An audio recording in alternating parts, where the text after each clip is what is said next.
How are you doing, Diego? Given the way the game played out and 60 very good minutes by your team, how can you explain the 4-0 final result?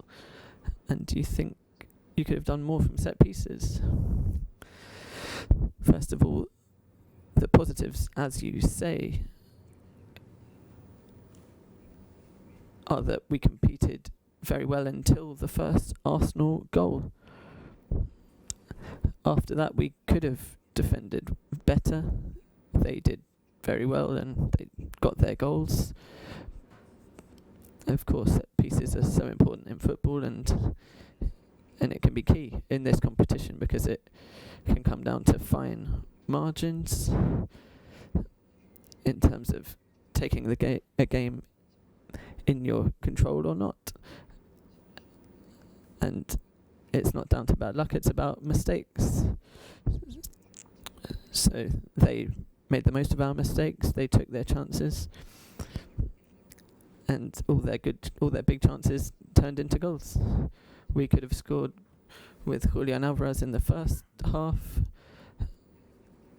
and he also hit the bar in the second half. We competed well as a team, but this is a lesson that we can learn.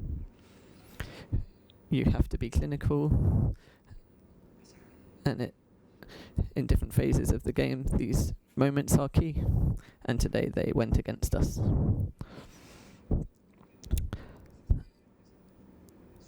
It was a surprise to start Alexander Sorloth tonight. I understand you wanted to have more height in the team to defend set pieces and maybe hold the ball up. Well, I think that he did what we asked him. We needed to block Martin Zubimendi and stop runs into space because we didn't have the speed to get through their press, which they're very good at. And Alexander Sorloth defended very well, so he did what I asked of him. And it wasn't just about defensive set pieces. We thought that he could win one-on-one duels and get us into situations where we could cross the ball into him and be dangerous. That didn't happen much because the team couldn't help him in that way. But in terms of what he was asked to do, he did a good job.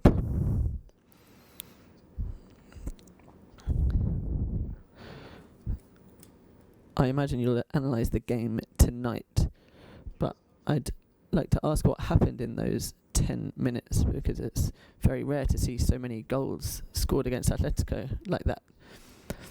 Well, as I said, it's individual mistakes that affect the team. It's losing your man from a set piece for the third goal.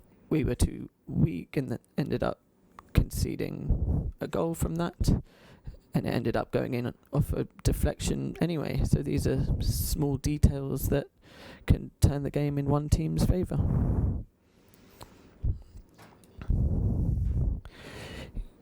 You mentioned that the team competed well, and Julian Alvarez did well in the first half and nearly scored twice.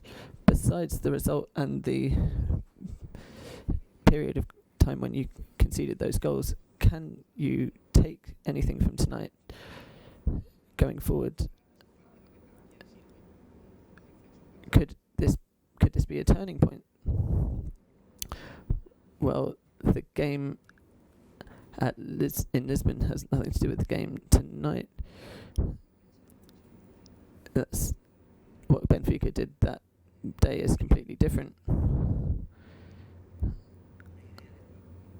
But there was no big game plan that day, but today we did have one. We competed, but they were the better team tonight. So we have to congratulate Arsenal, we have to accept it, and while being aware that they were better. There are lessons to be learned so that we can keep improving. Last question. You said in your first answer it's not down to bad luck but mistakes. So how can you work harder on set pieces? Could you have made a foul to prevent the third goal? This is football. You can't just work on it. It's something you have inside you. There are situations that we can resolve collectively, but when it comes to individual decisions, it's harder to do that. We have to help the team cover individual mistakes.